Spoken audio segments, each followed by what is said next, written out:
igitabo gitangira isezerano rishya. Abantu bataba baherutse gusoma Bibiliya. Murongo wa mbere haravuze ngo icyo gihe ubwami bwo mu ijuru buzagereranywa n'abakobwa 10 bajyanye amatabaza yabo bajya gusanganira umukwe. Ariko muri abo 10 5 bari abapfu, abandi 5 bari abanyabwenge. Abapfu bajyanye amatabaza yabo ntibajyana n'amavuta, ariko abanyabwenge bo bajyana amavuta mu mperezo zabo hamwe n'amatabaza yabo. Umukwe atinze bose barahunikira barasinzira, ariko nijoro mu gicuku urusaku ngo umukwe araje, nimusohoke mumusanganire. Maze ba bakobwa bose barahaguruka baboneza amatabaza yabo. Abapfu babwira abanyabwenge bati nimuduhe ku mavuta yanyu kuko amatabaza yacu azima. Ariko abanyabwenge barabahakanira bati oya, ntiyadukwira twese, ahubwo nimujye mu bahanjuzi muyigurire. Bagiye kugura umukwe araza, abari biteguye binjirana nawe mu bukwe, urugi rurakingwa. Hanyuma abakobwa bandi nabo baraza barahamagara bati nyakubahwa dukingurire. Nawe arabasubiza ati ndababwira ukuri yuko ntabazi. Nuko mube maso kuko mutazi umunsi cyangwa igihe. Turashimira Imana yabanye natwe guhera ku munsi w'ejo ndetse n'uyu munsi ikaba ikomeje kuba iri kumwe natwe. Mureke duhuze ibiganza tuyishimire.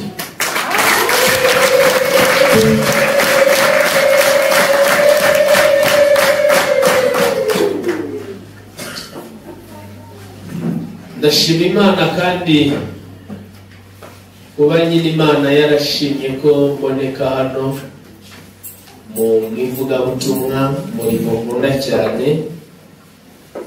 Njya mbabwira ko nkunda kwishima cyane iyo mfite mikoro. Imana rero kubikora ikabikunda, umuntu akabona aho avugira ubutumwa, nabyo no kubishimira Imana. Imana ishimwe rero ko namwe muhari. Ijambo uyu munsi tuganira, turaganira ijambo rivuga ngo kuba maso dutegereje Yesu. Kuba maso ariko dutegereje Yesu. Ese hari abantu bategereje Yesu? Hari abantu bari maso bategereje Yesu?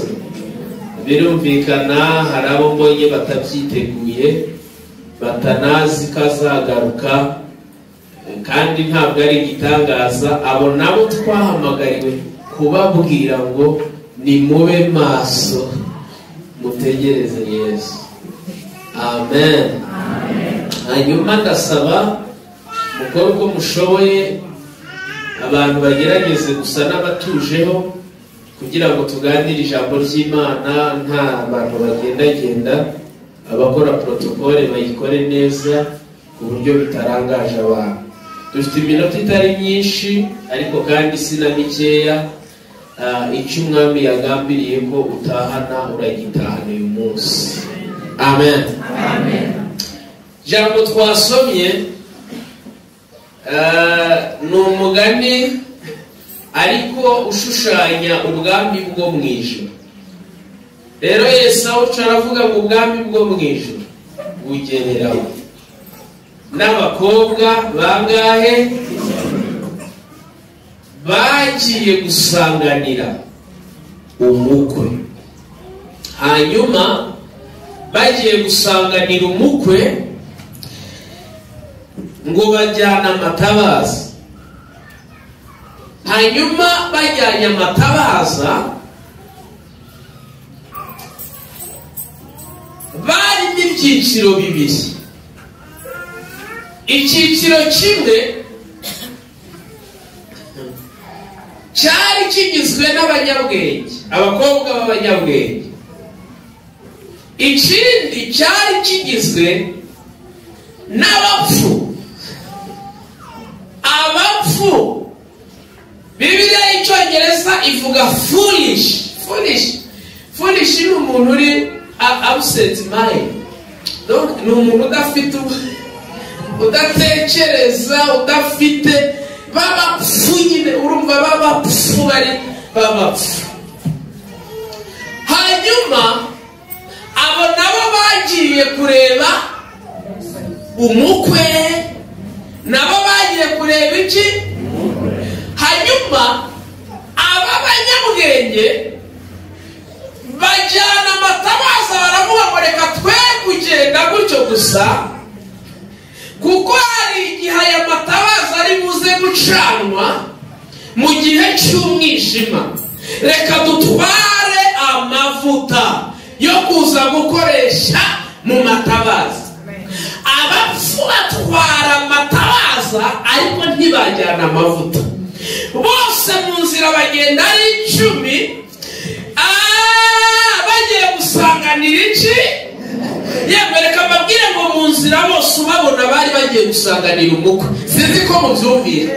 Mu nzira umuntu abareba bose bari bagiye gusanganira iki? Umukwe. Yariyo papa, si nicyo kintu cyari kibajyana.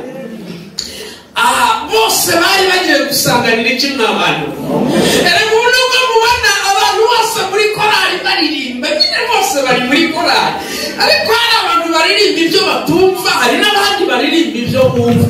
Abantu mu itorero nubwo twese twicaye, pasiteri akaba dufite mu bitabo, hari abantu badategereje Kristo.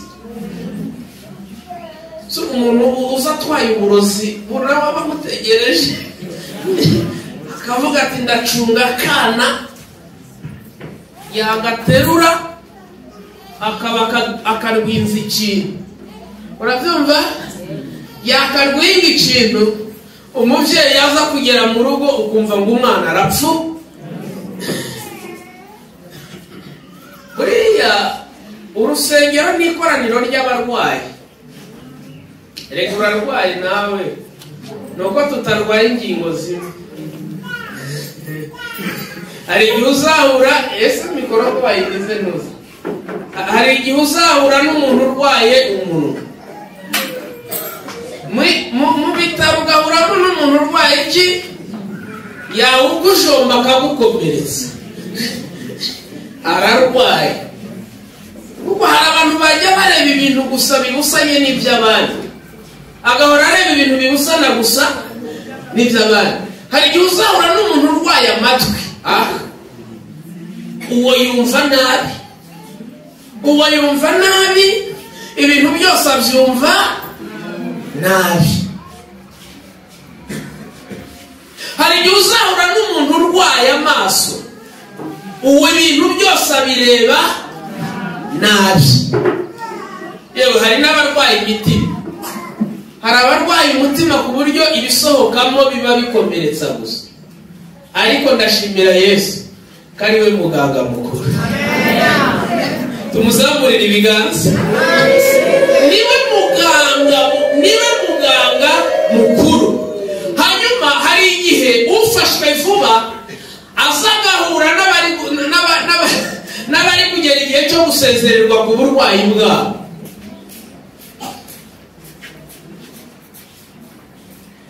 Abakobwa 5 b'abapfu basobanuye abakristo bari mu rusengero ariko batiteguye kugaruka kwa Yesu. Siko ndi kubona murangaye, ariko ndi kubona abantu barangahera.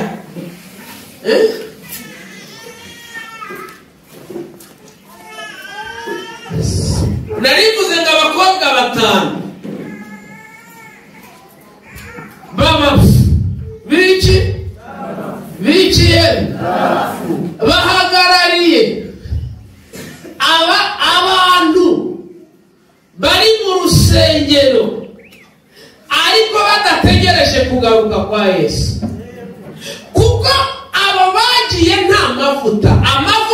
bisobanura umwuka wera. Abo rero bari mu itorero ntibavugana na nyiraryo, nta makuru bafite, abo ni abapfu. Umuntu ashobora gutinda muri fiyansaye n'umukobwa cyangwa n'umusore, sibyo?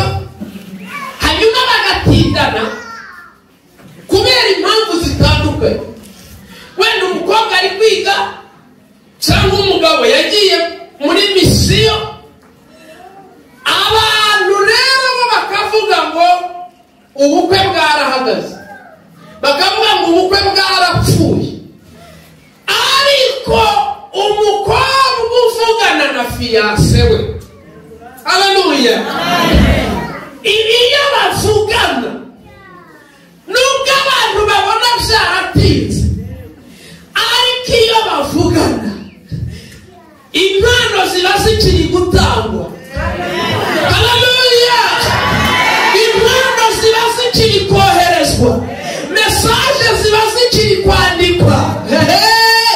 Abantu batazi amakuru bagatangaza amakuru y'ibihuha ngo ubukwe ntibukibaye, ngo ubukwe bwarapfuye, ngo uriya baramubenze, ngo ariko nta bantu babyumva bavuge haleluya. Haleluya.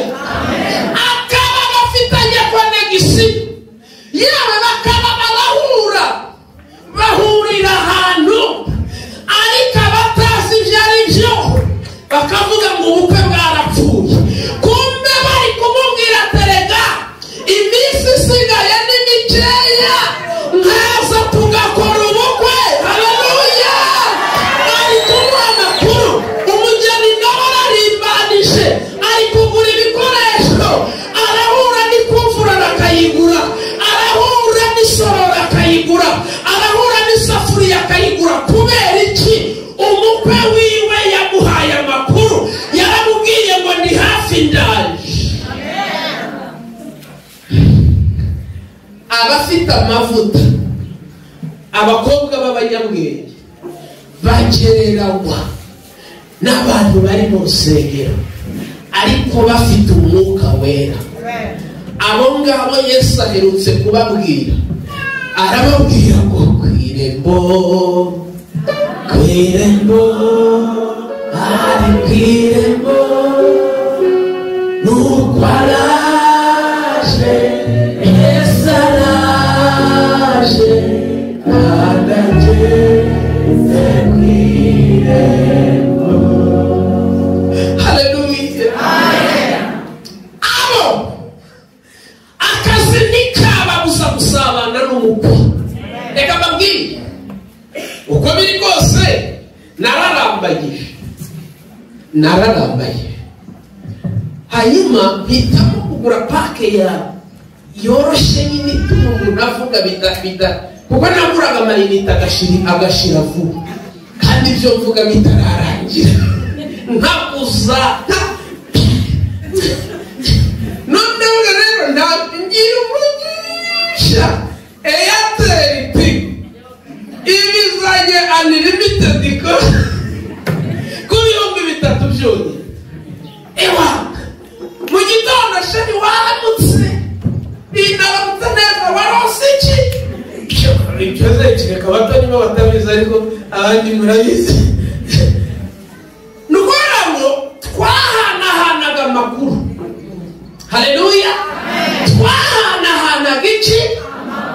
Yari sakirirego kuba nabyuka nkagenda ntaramenya uko yaramutse, kandi nawe byari uko. Yesu ashimwe. Turakomeza ibintu turabipanga, ibintu turabinoza. Haleluya. Reka mbabwire abantu barindiriye sheri wabo Yesu, konegisiyo ntiracika. Haleluya. Abantu bategereje fiyansa wabo Yesu baracyavugana nawe, ntibagenda batavuganye mu gitondo, saa yine baravugana,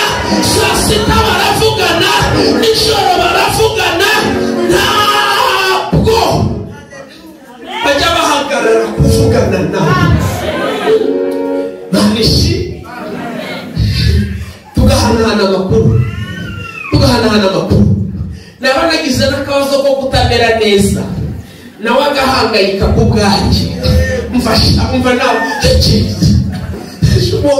use wabashije kurya haleluya uko niko na sheri wacu Yesu atajya nezerwa ngo tuze tutameze neza uwo yarirahiriye indahiro yanjye sinzongera kujya ku mbuto y'umuzabibu hari nicarana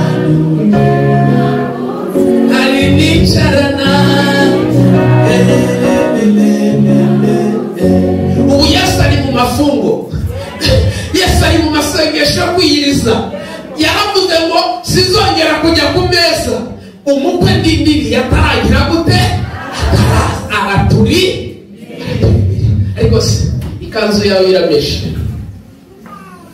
ibaza umukwe akubwiye ngo ageze hehe uko biri kose amakuru twese dusangiye sheri wawe akubwiye ngo aje kukure utera ipasi ku irembo abakobwa baraharura sibameze umuharuro uva ugatahiriye arawukubura akarandura iki ahora yimesheje neza kuko sheri we yamubwiye ngo agize gute araje natwe yaratubwiye ngo araje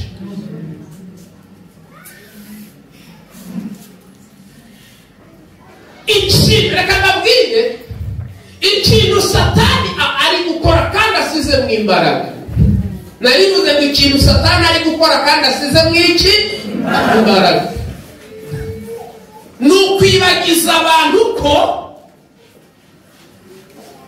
inaha ngaha atari iwacu ni ukwibagiza abantu ko bari kwitegura ubukwe uzi umuntu ukwibagiza kuri kwitegura iki ubukwe ubu aba ari umwanzi aba ashaka ko ubukwe buzagira gute usapfa reka mbabwire ikintu gikomeye haleluya reka mbabwire ikintu gikomeye wenda hano nta bandi bantu nzi bakodesha ntabwo nzi ariko reka mbaze girafurere oya hari ahantu ukodesha wahatera igiti cy'avoka kubera ko utakihatera ntabwo ari iwawe ngo kukihatera ni nko kujya gutegera indege Nyabugogo kuko nta gihe uhagize gute ubafite ikintu rero satani yacuritse ni ugukangurira abantu gutera ibiti mu icumbi nicyo kintu yasize mu imbaraga gukangurira abantu gutera ibiti hehe mu icumbi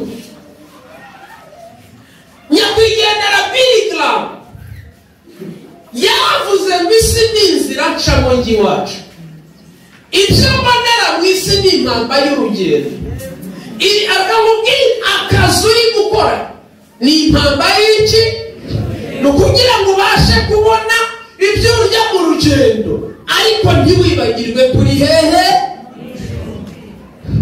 kandi uri mu rugendo turi kujya gusanganira umukwe uyu munsi inyigisho zibwira abantu ko Yesu azagaruka mu matwi y'abantu ntizikundwa abantu bafite ibindi bintu bashaka haleluya Pawulo yandikiye Abikorino arababwira ngo sinshaka ko mutamenya ibyo abasinziriye uko bizagenda haleluya nyuma y'ubu buzima kuri twe reka mbabwire umuntu wenyine niwe Imana yaremye mu buryo butangaje kuko niwe wenyine uzakorerwaho igikorwa cy'umuzuko inka ntizazuka ihene ntizizazuka ntibizazuka ariko umuntu washatse kumugira nk'Imana rurema wamuhaye ubwiza bumeze bwawe washatse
uziko bose ngo babonye umukwe atinze bose basinziriye, ariko uziko bose basinziriye, uziko abantu bose bagize gute basinziriye, ariko basinzirana kandi abanyabwenge, abapfu basinzirana ngo haba urusaku, ngo umukwe agize gute ngo ni mumusanganire. Pasiwadi yo kumusanganira bari kugenda babonesha amatabazo yabo. Aba banyabwenge nta kindi byabasaba, kuko amavuta bari bicaranye nayo bagize gutya gusa bashyiraho bajya gusanganira umukwe. Hanyuma abapfu bajya bashaka kujya gushaka amavu, murabyumvishe, bagiye kujya bashaka amavuta kuri fina, umukwe yamaze guha, mwababwira abafite amavuta ngo barababwira ngo nimudusayidire muduhe ku mavuta natwe tubone ukuntu twaboneza amataba, ngo barababwira ngo enough is enough, nimujye gushaka ya kuko ayo dufite ntiyadukwira twe. Ngo bararombereza barasohoka bajya gushaka amavuta, ariko kuri fina ngo umukwe yinjirana n'abaritaya, ngo urugi ruhera ko rugira gute, urugi ruragenda. Niba ari ibintu bisa naho bitakigezweho ariko bigezweho mu ijuru, ni ibintu bijyanye n'umwuka wera. Kandi mbatangarize ko isi izakomeza kugenda ibigira ibintu bisuzuguritse. Alo, isi izakomeza gukora strategy zose, izakomeza gushyiramo imbaraga zose kugira ngo ibyo bintu bikomeze bigende biba ibintu bisuzuguritse. Ariko abera baryo bari maso, bahora babwira umwami ibyaryo bazarenge. Nta kandi reka mbabwire, nta zindi mbaraga itorero rifite zitari imbaraga z'umwuka wera. Gushaka imbaraga itorero rifite ntibibarirwa mu mafaranga, kuko ayo mafaranga ashobora gutangwa n'abatinganyi, ayo mafaranga ashobora gutangwa n'abasambanyi, ayo mafaranga Satani nawe abakozi be bashoboye kuyatanga. Kandi ikintu Satani ari gucurika mu itorero ni inyota y'amafaranga. Amafaranga yemwe ni meza kuko ibi byose bigura iki, ni meza kuko ibi nabyo bigura iki, ariko intego nyamukuru ni ibidufasha kwitegura tuzaba mu bukwe na sheri wacu.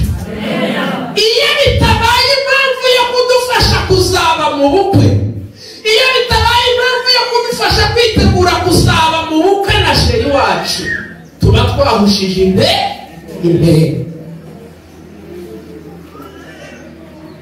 Hanyuma rero abadafite amavuta bajya gusaba amavuta kuri finali. Impamvu Satani azakora uko ashoboye akarwanya umwuka wera, nuko azi nawe ni umwuka, azi neza ko amayeri ye, iyo abantu basize amavi hasi bagasenga bagashaka mu maso h'Imana, arabizi neza ko amayeri ye umwuka wera ayatahura. Imbaraga ari gukoresha nizo kugira ngo asibanganye ahantu hose hashobora kuboneka inzira yamuburizamo. Sinzi ko mubyumvishe. Kubw'iyo mpamvu aragomba gukoresha imbaraga, agakoresha n'abashoboye mu myanya itandukanye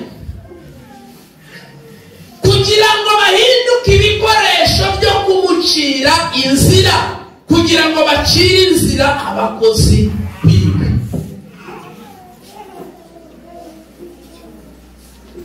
Iyo Satani amaze kubona abahanuzi bose, amaze kubashyira muri barafu y'ubwoba, ajya ava aho hantu kuri iryo torero akajya kugaba ibitero ahandi abona hacira abari gutera imitwe. Alo, ezashimwe.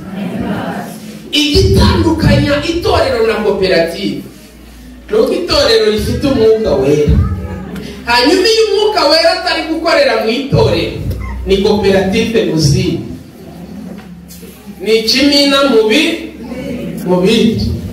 Ikintu reka mbabwire, abapagani ku kazi muba ntimubanayo n'abapagani. Bivuze ngo rero amafaranga twese tuyashakira hamwe n'abapagani, ariko umwihariko kubizera dufite ikintu tubarusha, umwuka wera. Umwuka wera ngo yenda ku bya data, yenda niko Yesu yavuze ngo yenda ku bya data akabibazanira.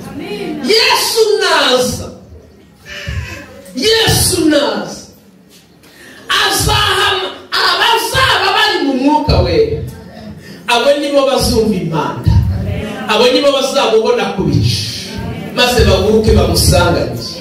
Abo azabahamagara.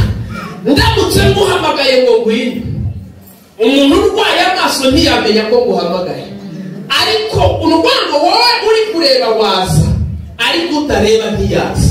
Nshuti z'Imana,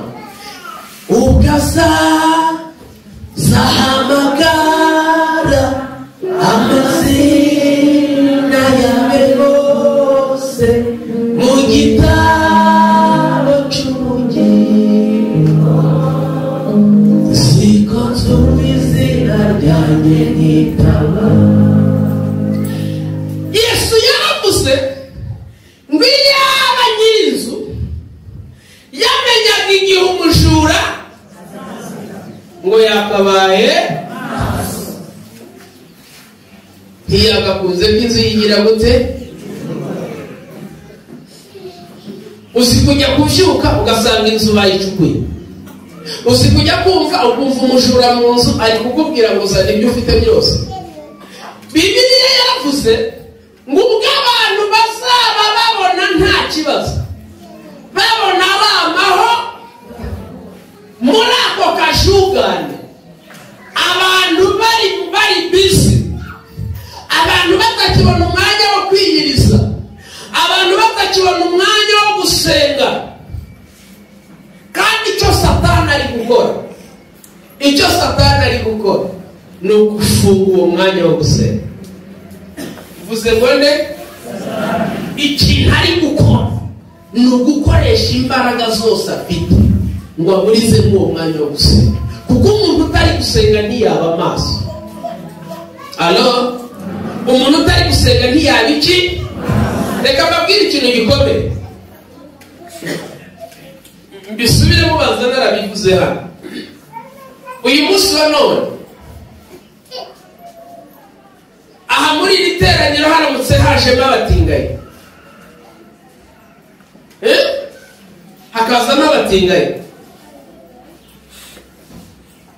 bakaza bakagera hano akavuga ati rwose turifuza kugira icyo twavuga, tukabaha umwanya. Siko bimeze? Ati vraiment dukunda umurimo w'Imana, twitegereje tubona aha hantu musengera ni hatoya, mumaze kuba benshi, tubona muri iki gihe urusengero rurimo sima ntabwo rukijyanye n'igihe.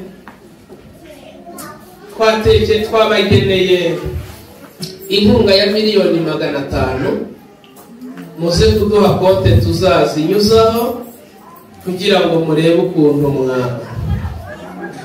mwatunganya urusengero. Reka mbabwire, uramutse ugize akaga wakisirisimbye aho ngaho ngo da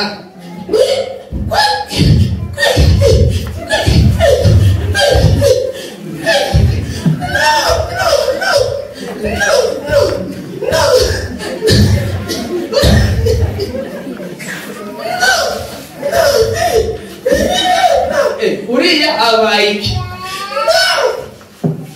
nubwo bayatanze Imana iravuze ngo ayo mafaranga ari umuvumo naya anabatinganye ibyago byakuba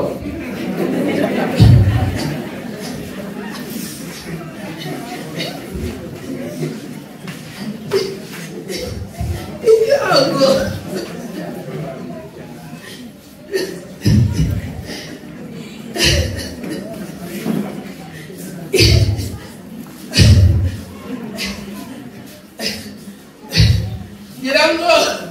Irango n'abashumba byabagora kwakira iyo message. Irango nabo byabagora kumva ko ari Imana ivuze kabisa. Nanone ubwo muvuga ati ejo bundi hanze yahanuye ko Imana igiye gushyira amakaro. Wari warabitubwiye.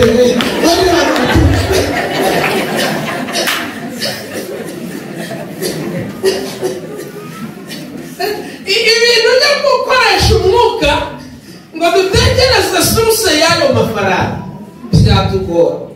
Reka mbabwire ikintu gitangaje. Ndimo mubyumve nyine sinzi niba muri kumva ibyo ndi kuvuga, ariko mbabwire ikintu gitangaje. Iyo abo bantu ushobora gusanga hatabaye kuba maso, uretse ko tugira amahirwe siretanga w'iyi conference akaba ari umunyamasengesho, sibyo? Ariko dushobora kwisanga twaguye mu mutego. Uwo muntu bamushinze iterambere rya conference kubera iki? Ikintu yakoze. Uwo rero cyangwa agahita bamutera nkumva ukomeye wako, aho mugiye hose mukaba muraya umutera twaba twakoze amasengesho n'abati frema kubera akazi kenshi ifite ntabwo bizamundira kuboneka, ariko abantu bose bazaba baje gusenga biravuna. Bose munkorere bije ya rwose, nimusoza gusenga muzarya akanyama munywe n'icyayi gikoze amata. Bose ngewe sinzaboneka gusa aho muzaba muri muzajye munzamura. Yewe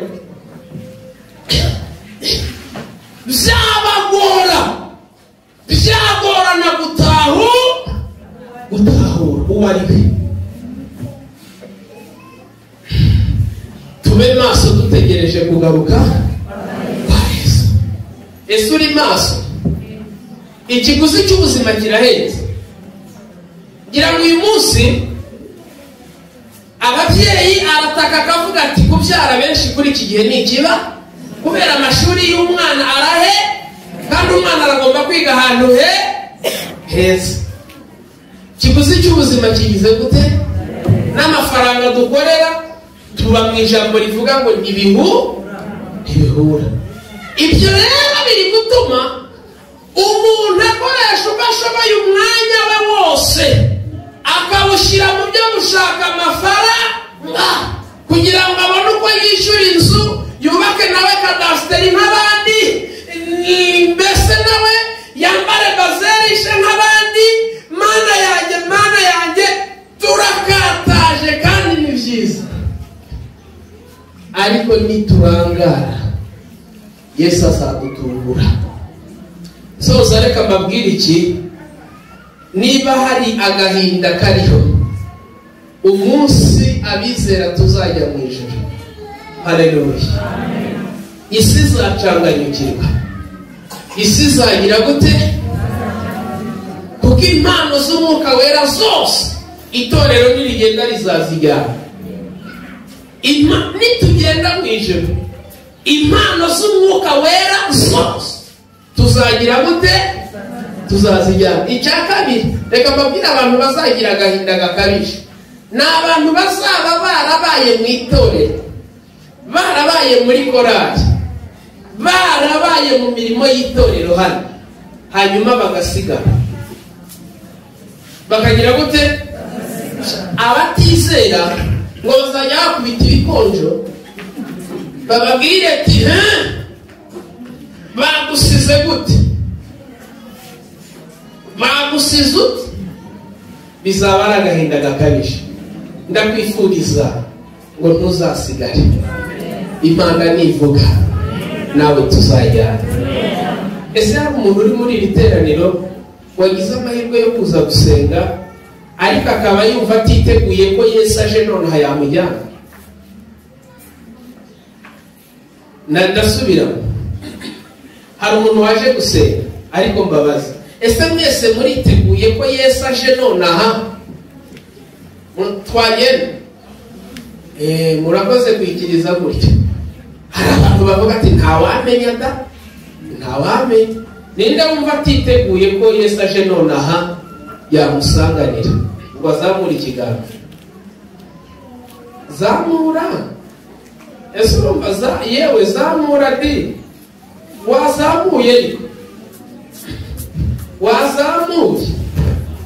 Haguruka musengere. Haguruka musengere. Impamvu iri gutuma wumva utiteguye ko Yesu aje none wagenda, ni ibyo byaha bigutwaje igitugu.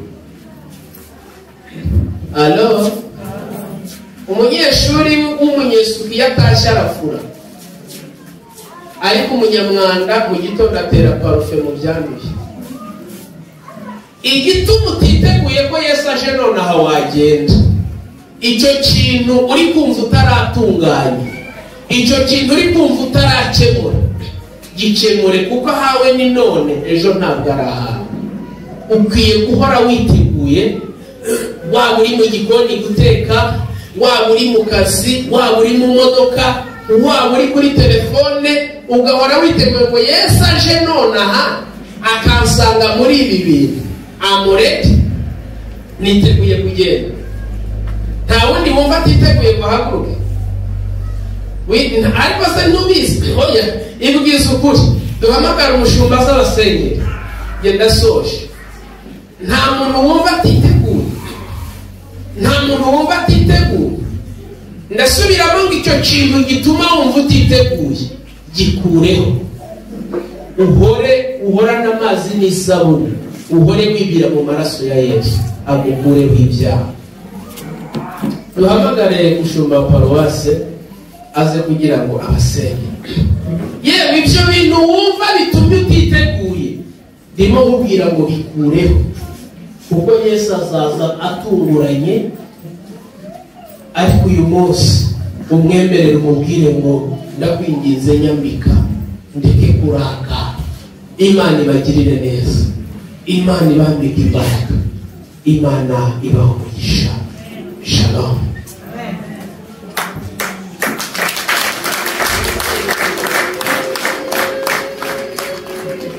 Haleluya. Haleluya. Imana ishimwe ku ijambo ryayo, kandi ryongera kutwibutsa ko tugomba guhora twiteguye, kubera yuko tutazi umunsi cyangwa igihe ubwami bw'Imana Yesu azagarukira. Adusaba guhora twiteguye. Haleluya. Ariko tubwizanye ukuri, isi nayo ntitworoheye. Isi ntabwo tworoheye. Isi ntitworoheye, ibihe turimo ntibitworoheye. Ushobora kwibwira ngo njye nabishobora, ariko ntabwo wabishobora. Usibye gusaba Imana kugira ngo urugendo twatangiye Imana iduhe imbaraga tubihagarare. Haleluya. Kubera ko bitugerageza biduhiga ni byinshi bitubuza kuza gusenga. Muzari iyo twateguye amasengesho haza abangahe bagize ngo nuko baba babyanze, isiba yabo akareba se njyaha ngaha, kwizera guke kukamwereka ko nataza ari uburare, bikamwereka ko naza gusenga ari buze kuburara. bikamwereka yuko naza gusenga ikiraka cye barakijyana, kubera ko yamaze gutakaza kwizera, yamaze gutakaza ko muri Yesu, iyo umuntu yari muri Yesu, kandi iyo umuntu ari kumwe n'Imana, Imana imuha uburinzi butuma adakorwa n'isoni. Haleluya. Ariko kwizera iyo kumaze kugenda ibintu byose twagutegereza Yesu, bamwe bamaze no kuvuga ko atazananza, bamwe bamaze no kubona yuko hari ahantu bifite insengero bafunze abakristo babo bamwe baravuga ngo mwari mwaratubeshye. Ubu niyo mvugo, ngo mwari mwaratubeshye. Wabahamagara ati muze tuganire, ngo reka reka, ngo twebwe turananiwe, turarambiye mwongere kugira ibintu mutubwira. Ibyo byamenywa n'abapastori cyane cyane bafite insengero zabo zose zifunze. Iyo bahamagaye ngo ngwino tugire icyo dukora, barababwira ngo mwari mwaratubeshye, ibyo twakoze si mwari mwaratubeshye. Murumva ibihe turimo byoroshye, murumva ibihe turimo byoroshye. Ese umwana w'umuntu nagaruka azasanga kwizera kukiri mu isi? Mukurikije ibihe turimo, azasanga kwizera kukiri mu isi? Ariko Daniyeli we arabihanura, aravuga ngo abazi Imana yabo muri ibyo bihe bikomeye bazakomera. Nibamara gukomera bakora iki? Muhaguruke dusaba Imana iduhe imbaraga zo kwiyubaka mu bihe abandi bibananiye, mu bihe abandi byananiranye, mu bihe byanze, mu bihe abandi gusenga byanze, wowe saba Imana ngo Mana njyewe nta gukora iby'ubutwari. Nubwo abandi bari kubona ko ari ko byabaye biciriritse, nubwo abandi bari kubona ko ari iby'abantu bameze gutyo, batize, batameze gute, ariko twebwe dusaba Imana imbaraga iduhe gukora iby'ubutwari muri ibi bihe bikomeye. Haleluya. Imana iduhe imbaraga gukora iby'ubutwari muri ibi bihe bikomeye. Turagushimye Imana yacu, turagushimiye ko waturemeye ijambo ryawe. Turagushimiye yuko waturemeye ijambo ryawe, kubera yuko dusubije amaso inyuma tugatekereza, twibaza iyo ritabaho uko tuba tumeze uyu munsi. Isi iba yaratumize bunguri. Turagushimye Nyagasani ko uri Imana ikora, turagushimye kuri Imana itarambirwa, turagushimye kuri Imana itananirwa, turagushimye kuri Imana idakangwa n'ibihe bikomeye, turagushimye kuri Imana idakangwa n'ibihe bigoye. Turi mu bihe bigoye biruhanyije muri iyi si, aho ibyago ndetse n'amakuba bigenda bisimburana umunsi ku munsi, aho ibihe bigoye bigenda bisimburana umunsi ku munsi, kandi ijambo ryawe rikaba ryabivuze ngo mu bihe bya nyuma, mu bihe bigoye, ngo ishyano rizajya risimburwa n'irindi shyano. Nibyo bihe turimo, aho ishyano risimburwa n'irindi shyano. Turi mu bihe abantu benshi bari barakumenye, uyu munsi bamaze gucika intege yuko utazaza, bagenda bakira amakuru atariyo yuko bababeshye. Ariko duciye bugufi ibihe turabikweretse. Ijambo ryawe uyu munsi ridukanguriye kuba maso. Tube maso, kuko tutazi umunsi cyangwa igihe Yesu Kristo azagarukira. Turakwinginze Nyagasani, twe turi muri iri teraniro, twamaze kwibutswa mu mitima yacu aho twasubiye inyuma, tugatakaza intego y'urugendo, tugasubira inyuma, tugatangira kwiheba, tugatangira kwibagirwa yuko uzagaruka. Turakwinginze duciye bugufi ngo uduhe imbaraga, utwambike imbaraga nk'uko wabisezeranye mu ijambo ryawe. Ubwo umugaragu wawe Daniyeli yabihanuraga, agahanura ibihe bikomeye bizabaho, agahanura ibihe bikomeye bigiye kuzaba mu isi. Yarabihanuye avuga ibizaba byose ko bizaba bikomeye cyane, ko binagoye ko umuntu azabasha kubihagararamo agashikama agakomeza guhamya Yesu. Ariko ageze hasi aravuga ngo abazi Imana yabo ngo abo ngabo bazakomera. Kandi nibamara gukomera, ibyo bikomeye ngo bazabitambukamo neza bajye bakora iby'ubutwari. Natwe turakwinginze ibihe turimo bikomeye, ibi itorero ririmo bikomeye, reka tuba abatwari, tuba intwari. Reka tuzirikane Imana yacu, reka tuzirikane Imana twamenye, kuko byanze bikunze izaturengera. Byanze bikunze ijambo ryawe rivuga yuko utazadusiga, utazatureka mu bikomeye, ngo ahubwo uzaturengera, uzakomeza kugendana natwe. Turakwinginze kubwo ijambo ryawe twumvise. Tudafite umwuka wera nta hantu twagera. Itorero ridafite umwuka wera nta hantu ryagera, ntabwo ryazagera mu ijuru, ntabwo ryazagera kuri wa munsi uzagaruka rikiriho. Turakwinginze ngo umwuka wera akomeze gukorera mu itorero ryawe. Umwuka wera akomeze gukorera mu itorero ryawe. Ni ukuri niwe waduhamagaye, kandi watubwiye ko ari waduhamagaye. Niwe waduhamagaye, turakwinginze ngo duhagarare muri ibi bihe bikomeye, isi iri kuguma itujyana. Turakwinginze, dore twaje kugushaka kandi twaje kukubwira. Turakubwiye mu byewe udukunda ngo duhagarareho, kuko isi ntabwo itworoheye. Kandi turasengera n'abo twasenganaga bamaze kubivamo, batagifite umwanya wo gusenga kubera isi yabakubiye. Batagifite umwanya wo gusenga, ntibahishurira ngo babone impamvu, bakibwira ko ari akazi kenshi, kandi nyamara biri mu mugambi wa Satani. Tugatekereza ko twamaze kugira ngo mu iterambere turi busy, dufite akazi kenshi, tukabona ari byiza, kandi nyamara biri mu mugambi wa Satani. Turakwinginze ngo uhe abantu bawe guhishurirwa icyo kintu, bahishurirwe yuko uyu ari umugambi wa Satani, kutugira busy, tukibagirwa Imana yacu, tukayibagirwa rwose, tukibagirwa aho twavuye, tugatangira gutekereza yuko ngo ibyo turi kugeraho byose ngo tubikeshe imbaraga zacu, ibyo twagezeho ngo ni imbaraga zacu, ngo nuko turi abanyabwenge, ngo si uko twize se. Ariko Mana, ntabwo ari uko twize, ntabwo ari uko turi abanyabwenge, ahubwo ni bya bindi twasengeye biri gusohora, ni bya bindi twagusabye cya gihe biri kugenda bisohora. Ariko Satani we abizana nk'undi mutego wo kuduhindura busy, ngo ntitukazongere kuza kukureba. Ariko Mana, hera mu bakomeye ugende ubibutse, ujye mu boroheje ugende ubibutse.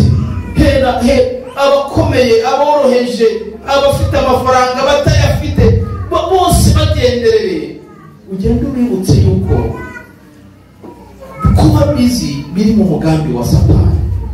Ntabwo biri mu mugambi wawe, biri mu mugambi wa Satani. Ubutunzi bwinshi butugira busy bugatuma tudasenga, ntabwo biri mu mugambi w'Imana, biri mu mugambi wa Satani. Turagushimira ku ijambo ryawe.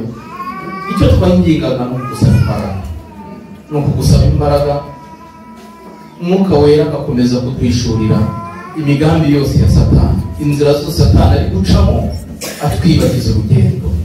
Uhabwe icyubahiro mubyeyi, turagushima kandi turagushima ko duhaye imbaraga, ko haye abantu bahaye imbaraga, bari bacitse intege, ko bahaye imbaraga, babonaga ko ibyo barimo atari byo, wongeye kubibutsa yuko urugendo batangiye ariko.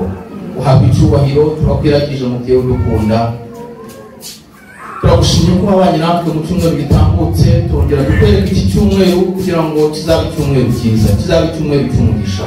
Duciye bugufi Nyagasani ngo uzatange imvura nziza, uzatanga imvura nziza, ya mvura idasenya, ya mvura itica abantu, ya mvura yeza imyaka. Turakwinginze ngo uyitange, kandi turasengera hirya no hino mu gihugu aho batarabona imvura ngo nawe uyibahe.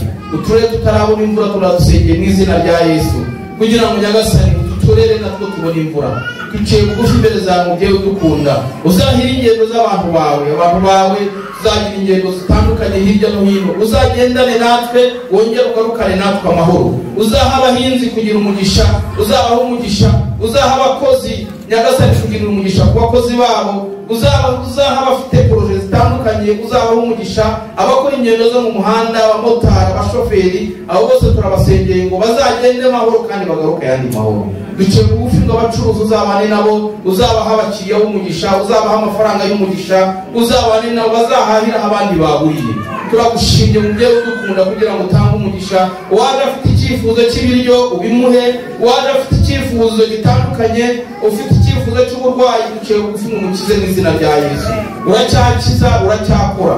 Waje afite ibibazo bitandukanye atahabonye igisubizo, kandi waje yifuza ijwi ryawe, ni ukuri aryumve. Duciye bugufi imbere zawe ngo waje afite ibibazo bitandukanye, wasize bicika bishya mu rugo, asange watuje, asange watuje. Abafite imisozi bari guterera, ubahe imbaraga bayiterere neza, maze ubahe n'isezerano no kuba bazayiminuka amahoro. Uhabwe icyubahiro mubyeyi udukunda, turagushimye. Ushimiye kubana natwe, ushimiye kuduhaye ibihe byiza, ushimiye kuduhaye nyagasani icyumweru cyiza, kandi ushimiye yuko tuzagaruka mu nzu yawe tuzaguhimbaza tuvuga ibitangaza wakoze. Ni ukuri abafite ibibaremereye, sengera abafite amadeni, ababujije amahoro. Si uko twe tudafite amadeni, ariko hari ababujijwe amahoro n'ideni bafite. Abo turabasengeye mu izina rya Yesu ngo bacire inzira, ubacire inzira. Ntabwo tuzi ko ubigenza, ariko ntabwo ujya uri kugira, urebe ko wabigenza, utanga amahoro kuri uyu muntu. Uhabwe icyubahiro mubyeyi udukunda, turagushimye. Ushimiye kuri Imana ikora, kandi ukora Imana ikora ibitangaza, mu izina ry'umwami wacu Yesu Kristo, amen.